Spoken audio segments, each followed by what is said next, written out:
Citoyens, citoyennes, bonjour. Lors de la remise des récompenses des éléphants, le chef de l'État a annoncé solennellement qu'il allait prendre des mesures de décrispation sociale pour faire plaisir aux populations suite à cette grande joie que la CAN nous a apportée à tous. Et cette annonce a suscité beaucoup d'espoir. Elle a suscité beaucoup d'espoir, mais nous aimerions revenir dessus juste pour donner des précisions au président de la République parce que nous avons des attentes. Et j'ai d'ailleurs fait une publication sur ma page pour demander aux citoyens de réagir sur ce qu'ils souhaiteraient en tant que population. Parce qu'en 2015, le même président a pris certaines mesures comme la libération des prisonniers politiques lorsque nous avons pris la Coupe d'Afrique des Nations. Et donc, cette fois-ci, nous voulons l'aider. Nous voulons l'aider en espérant que nos attentes seront prises en compte. Donc, à l'issue de ce sondage, nous avons obtenu des réponses en 3 grands chapitres. Le premier, c'est par rapport aux aspects politiques. Les Ivoiriens ont demandé qu'il ne fasse pas un 4e mandat. Et nous pensons que c'est une très bonne chose, d'autant plus qu'il avait dit que c'est par rapport au président Bédié et au président Gbagbo que lui demeurait candidat. Maintenant que l'un est décédé et que l'autre n'est pas sur la liste électorale, il serait bienséant qu'il se retire pour donner de la chance à d'autres personnes de son parti et pour éviter qu'il y ait encore beaucoup de choses autour de ce 4e mandat.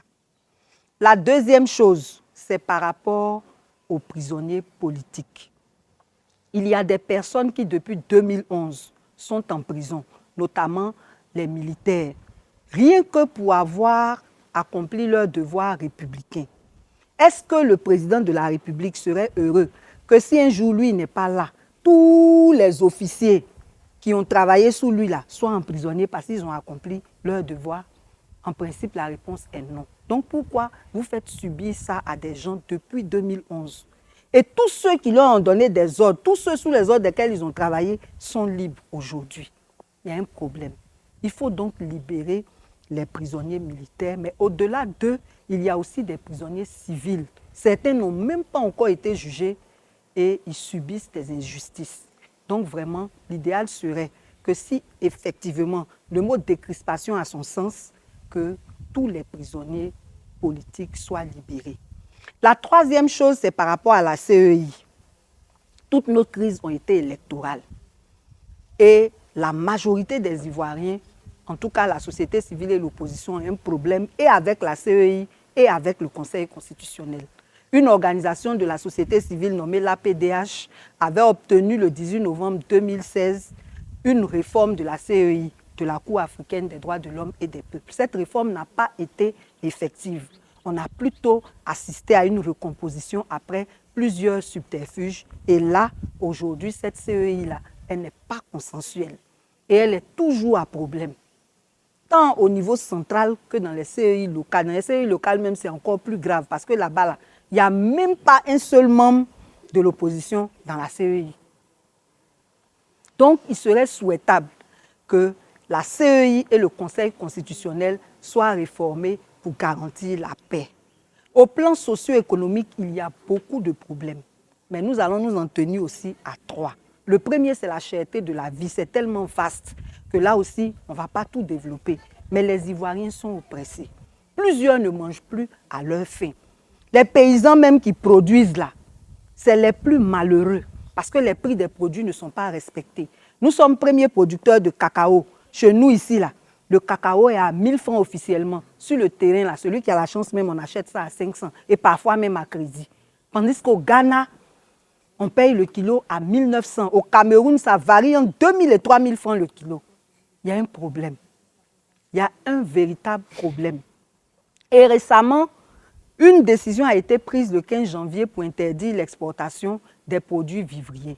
Là aussi, l'argument qui a été évoqué, c'était qu'on voulait garantir l'approvisionnement du marché intérieur en période sèche. Non seulement la période sèche ne va pas jusqu'en juin, Mais le problème, c'est qu'ils ont mis en application cette mesure sans avoir préparé les acteurs du secteur à la mesure. Du coup, tous les acteurs qui sont dans cette filière-là sont en difficulté.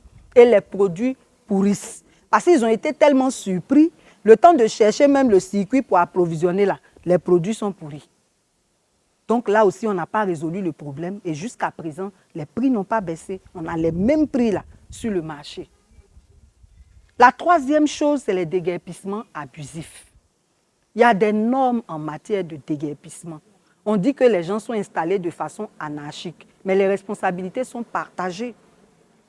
Si les gens respectaient le plan d'urbanisme, et c'est à l'État de le faire respecter, on n'aurait pas assisté à ça. Mais il s'agit de la vie des gens. À GESCO, actuellement, on ne sait pas quel problème ils ont. Ils sont en train de tout casser, même des écoles. On est en pleine année scolaire. Ils cassent des écoles. L'objectif, là, c'est quoi? Quand le chef de l'État prête son serment, là, il doit garantir la sécurité de tous les citoyens. Sécurité, là, ce n'est pas sécurité physique seulement. Hein. C'est sur tous les plans.